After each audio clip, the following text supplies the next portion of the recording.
Alors, pour bien comprendre l'histoire du prophète Mohammed, il faut d'abord faire un petit voyage dans le temps et l'espace. Imaginez-vous en Arabie, il y a plus de 1400 ans. Nous sommes dans la ville de la Mecque, un carrefour commercial très important au milieu du désert. C'est ici que naît Mohammed, vers l'an 570. Sa famille appartient à la tribu des Quraysh, une tribu très respectée qui a la garde de la Kaaba, un sanctuaire cubique qui attire déjà de nombreux pèlerins. Le contexte est polythéiste, c'est-à-dire que les gens adorent plusieurs dieux et idoles. C'est dans ce monde animé et tribal que notre histoire commence, avec la naissance d'un enfant dont la vie allait changer le cours de l'histoire pour une grande partie de l'humanité. La vie de Mohammed commence par une épreuve. Son père, Abdallah, meurt avant même sa naissance. Selon la coutume de l'époque, le jeune Mohammed est confié à une nourrice bédouine, Halima, pour grandir au grand air du désert. On pensait que cela rendait les enfants plus forts et leur apprenait un arabe plus pur. Mais le malheur le frappe à nouveau. Sa mère, Amina, décède alors qu'il n'a que 6 ans. Le voilà orphelin. C'est son grand-père, Abd al-Muttalib, qui le prend alors sous sa protection. Cet homme est le chef de son clan, une figure importante à la Mecque. Il aime beaucoup son petit-fils, mais il meurt 2 ans plus tard. Mohammed n'a alors que 8 ans et se retrouve à nouveau seul. Heureusement, Mohammed n'est pas abandonné. Son oncle, Abu Talib, le frère de son père, le recueille chez lui. Abu Talib devient comme un second père pour lui. Il l'aime et le protège comme l'un de ses propres enfants, même s'il n'est pas très riche. Pour aider sa famille, le jeune Mohammed se met à travailler. Il devient berger, gardant les troupeaux de moutons et de chèvres sur les collines autour de la Mecque. Ce métier, souvent solitaire, lui apprend la patience, l'observation et la contemplation. Plus tard, il accompagne son oncle dans ses voyages commerciaux, notamment en Syrie. Ces expéditions lui permettent de découvrir d'autres cultures, d'autres paysages et d'autres religions, comme le judaïsme et le christianisme. En grandissant, Mohammed se forge une réputation exceptionnelle. On ne l'appelle pas par son nom, mais par des surnoms très élogieux. Al-Amin, qui veut dire « le digne de confiance », et As-Sadiq, le véridique. Tout le monde à la Mecque sait qu'il est d'une honnêteté irréprochable et qu'on peut compter sur sa parole. C'est cette réputation qui attire l'attention d'une riche veuve, femme d'affaires respectée, nommée Khadija. Elle cherche un homme de confiance pour gérer ses caravanes commerciales. Elle propose donc à Mohammed, alors âgé de 25 ans, de travailler pour elle. Impressionnée par son intégrité et les excellents résultats de ses voyages, elle voit en lui bien plus qu'un simple employé. Le travail de Mohammed pour Khadija est une grande réussite. Elle est non seulement impressionnée par ses compétences en affaires, mais aussi profondément touchée par son caractère noble et sa droiture. Khadija, qui est plus âgée que lui, décide de lui faire une proposition surprenante. Elle lui demande de l'épouser. Mohammed accepte. Leur mariage est heureux et basé sur un profond respect mutuel. Ils auront plusieurs enfants ensemble. Khadija n'est pas seulement son épouse. Elle est sa confidente, son soutien le plus fidèle. Elle croit en lui et l'encourage dans tous les aspects de sa vie. Cette union lui apporte une stabilité financière et émotionnelle, lui permettant de se consacrer à des réflexions plus profondes sur le monde qui l'entoure. Même avec une vie de famille épanouie, Mohammed est de plus en plus troublé par la société mécoise. Il est peiné par l'injustice sociale, l'écart entre les riches et les pauvres, et les pratiques idolâtres de son peuple. Il prend l'habitude de se retirer pour méditer. Chaque année, pendant le mois de Ramadan, il se rend dans une grotte située sur le mont Hira, non loin de la Mecque. Il y passe des jours et des nuits, seul, à chercher des réponses à ses questions sur le sens de la vie et la nature de Dieu. C'est un homme en quête spirituelle, qui ressent un vide que les idoles de pierre de la Kaaba ne peuvent y combler. Il aspire à une vérité plus grande, plus pure. C'est lors d'une de ses retraites, en l'an 610, alors qu'il a environ 40 ans, que sa vie bascule. Dans la grotte de Hira, une nuit, il reçoit la visite d'une présence puissante, qu'il identifiera plus tard comme l'ange Gabriel, Jibril en arabe. L'ange lui ordonne « Lis ». Mohammed, qui ne sait ni lire ni écrire, répond qu'il ne peut pas. L'ange le serre alors très fort et répète son ordre. Après la 3e fois, l'ange lui transmet les premiers versets de ce qui deviendra le Coran. Cette expérience est terrifiante et bouleversante pour Mohammed. Il rentre chez lui en tremblant, persuadé d'avoir perdu la raison. C'est Khadija qui le réconforte et le rassure. En écoutant son récit, elle est la première personne à croire en sa mission. Elle lui dit que Dieu ne l'aurait jamais abandonné, car il est un homme bon et juste. Elle le conduit chez son cousin, Waraka ibn Nawfal, un vieil homme sage et chrétien qui connaît les écritures anciennes. En entendant l'histoire, Waraka confirme que cette expérience ressemble à celle des prophètes précédents, comme Moïse. C'est le début de la mission prophétique de Mohammed. Il comprend qu'il a été choisi par Dieu pour être son messager et pour transmettre sa parole à l'humanité. Sa vie simple et tranquille est terminée. Une nouvelle ère, remplie de défis, commence. Après cette première révélation, Mohammed commence à prêcher son message, mais de manière discrète. Au début, il parle à son cercle proche, sa femme Khadija, son cousin Ali, son ami proche, Abu Bakr, et son esclave affranchi Zaïd. Le message est simple mais radical. Pour l'époque, il n'y a qu'un seul Dieu unique, Allah, et il faut abandonner l'adoration des idoles.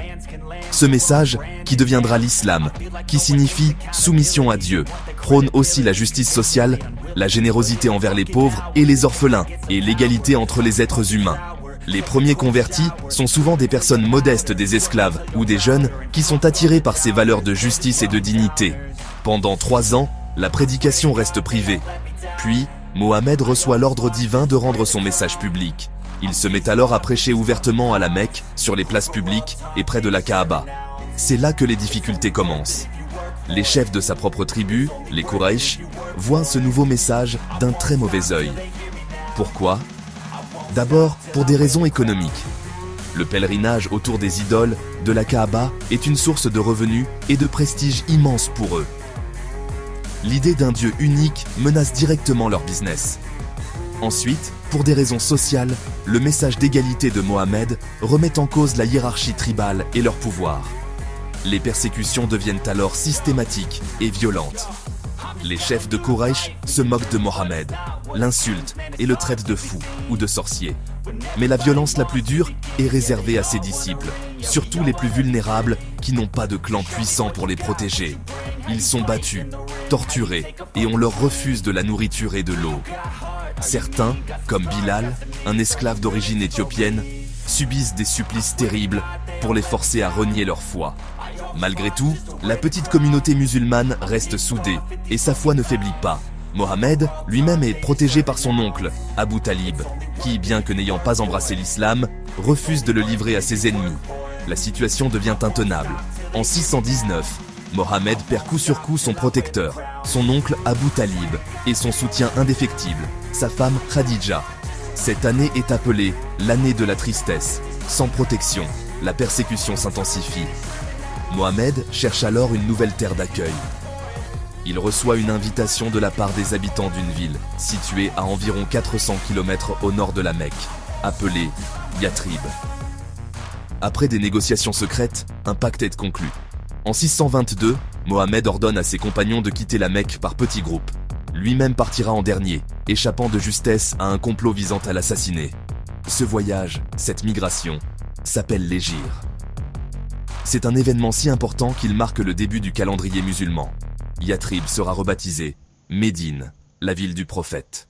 Arrivé à Médine, la mission de Mohammed prend une nouvelle dimension. Il n'est plus seulement un prédicateur persécuté, il devient le chef d'une communauté naissante et le dirigeant d'une ville. Sa première grande action est de construire une mosquée. Ce n'est pas seulement un lieu de prière, mais le véritable cœur de la communauté. Un endroit pour l'éducation, les réunions politiques, l'aide sociale et la justice. Il doit ensuite unir les différents groupes de la ville. Il y a les Muhajiroun, les émigrés de la Mecque, qui ont tout laissé derrière eux, et les Ansar, les auxiliaires de Médine qui les ont accueillis. Mohammed établit un pacte de fraternité entre eux, où chaque Ansar partage ses biens avec un Muhajir. L'un des actes fondateurs les plus importants est la rédaction de la Constitution de Médine. C'est un document incroyable pour l'époque. Il établit les règles de vie communes entre tous les habitants de la ville, y compris les musulmans, les tribus juives et les autres groupes païens. Ce pacte garantit la liberté de religion, la sécurité pour tous et définit les droits et les devoirs de chaque citoyen. Il crée une Oumma, une communauté unie non plus par les liens du sang, comme dans le système tribal, mais par la foi et un pacte social. Mohammed y est désigné comme l'arbitre suprême en cas de conflit, instaurant ainsi un État basé sur le droit et la justice. Cependant, la paix reste fragile. Les Mécois n'ont pas pardonné aux musulmans leur départ et voient la nouvelle communauté de Médine comme une menace pour leur route commerciale vers la Syrie. La confrontation devient inévitable. La première grande bataille a lieu en 624 à Badr. Contre toute attente, la petite armée musulmane, largement inférieure en nombre, remporte une victoire éclatante. Ce succès est interprété comme un signe du soutien divin et renforce considérablement la position de Mohammed. D'autres batailles suivront, avec des fortunes diverses. La bataille de Uhud, un an plus tard, est une défaite difficile pour les musulmans, leur apprenant l'humilité et les dangers de la désobéissance. La tension culmine avec la bataille de la Tranchée en 627. Une immense coalition de tribus menée par les Mécois vient assiéger Médine. Pour se défendre, les musulmans, sur le conseil d'un compagnon persan nommé Salman, creusent une grande tranchée autour de la ville, une tactique militaire inconnue en Arabie. Le siège dure près d'un mois et se termine par l'échec des assaillants, découragés par cette défense inattendue et le mauvais temps. Cette victoire consolide définitivement la position de Médine comme une puissance incontournable en Arabie. Mohammed a réussi à fonder et à défendre un État, en alliant stratégie militaire, diplomatie et organisation sociale. Après des années de conflit, le rapport de force a changé. En 628, Mohammed et ses compagnons tentent un pèlerinage pacifique à la Mecque, mais sont interceptés par les Quraïsh. Au lieu d'un affrontement, des négociations s'engagent et aboutissent au traité de Hudaybiya. Ce pacte de non-agression de 10 ans peut sembler être une concession, car les musulmans doivent rebrousser chemin cette année-là. Cependant, il s'agit d'une immense victoire diplomatique. Pour la première fois, les Mécois reconnaissent officiellement l'État musulman de Médine et son chef, Mohammed. Cette trêve permet à l'islam de se propager pacifiquement, et le nombre de conversions augmente de façon spectaculaire. 2 ans plus tard, en 630, des alliés des Quraïsh violent le traité en attaquant une tribu alliée aux musulmans. En réponse, Mohammed rassemble une armée impressionnante de 10 000 hommes et marche sur la Mecque. La ville, réalisant que toute résistance est futile, se rend sans combat. Mohammed entre dans sa ville natale, non pas en conquérant vengeur, mais en chef humble et magnanime. Il accorde une amnistie générale à ses anciens ennemis, y compris ceux qui l'avaient persécuté pendant des années. Son premier geste est de se rendre à la Kaaba et de détruire les 360 idoles qui s'y trouvaient, restaurant le sanctuaire au culte du Dieu unique, comme l'avait fait, selon la tradition, le prophète Abraham des siècles auparavant. Cet événement marque un tournant majeur. La plupart des tribus d'Arabie, voyant la puissance et la clémence de Mohammed, envoient des délégations à Médine pour prêter allégeance et embrasser l'islam. En quelques années, la péninsule arabique est presque entièrement unifiée sous la bannière de l'islam. Mohammed a réussi à transformer des tribus guerrières et divisées en une seule communauté unie par la foi. Il passe les 2 dernières années de sa vie à consolider cet État, à envoyer des émissaires pour enseigner le Coran et à établir les principes d'une société juste, basée sur la prière, la charité, la zakat et la fraternité. En 632, Mohammed sent que sa fin est proche. Il entreprend un dernier pèlerinage à la Mecque, qui sera connu comme le pèlerinage d'adieu. Des dizaines de milliers de fidèles l'accompagnent. Sur le mont Arafat, il prononce son dernier sermon, un discours puissant qui résume les grands principes de son message. Il y rappelle le caractère sacré de la vie et de la propriété, l'égalité entre tous les êtres humains sans distinction de race ou d'origine, les droits des femmes, et l'importance de s'en tenir au Coran et à son exemple, la Sunna. Il conclut en demandant « Ô Dieu, ai-je bien transmis le message ?» La foule immense répond d'une seule voix « Oui, c'est son testament spirituel à sa communauté. » Peu de temps après son retour à Médine du pèlerinage d'adieu, Mohammed tombe malade. Après quelques jours de fièvre, il s'éteint en juin 632, à l'âge d'environ 63 ans, dans les bras de son épouse Aïcha. Sa mort est un choc immense pour la communauté musulmane. Certains, comme Omar, l'un de ses plus proches compagnons, refusent d'y croire. C'est Abou Bakr qui ramène tout le monde à la raison avec des paroles restées célèbres. Aux gens, que celui qui adorait Mohammed sache que Mohammed est mort. Mais que celui qui adore Dieu sache que Dieu est vivant et ne meurt jamais. Le prophète est enterré à Médine, dans sa mosquée, qui deviendra le 2e lieu le plus saint de l'islam après la Mecque. L'héritage qu'il laisse est colossal.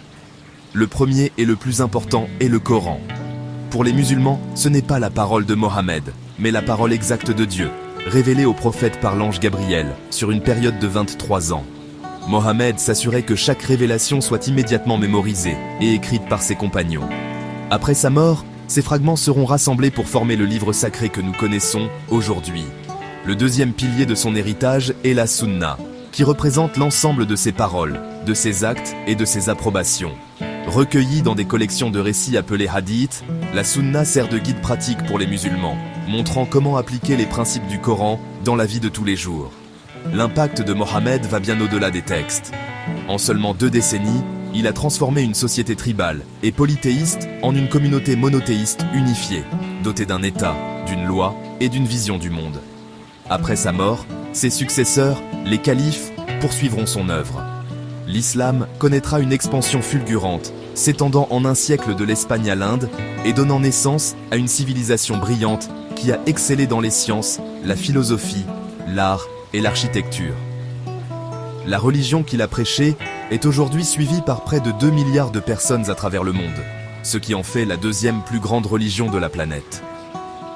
Aujourd'hui, Mohammed reste une figure centrale et un modèle pour les musulmans du monde entier.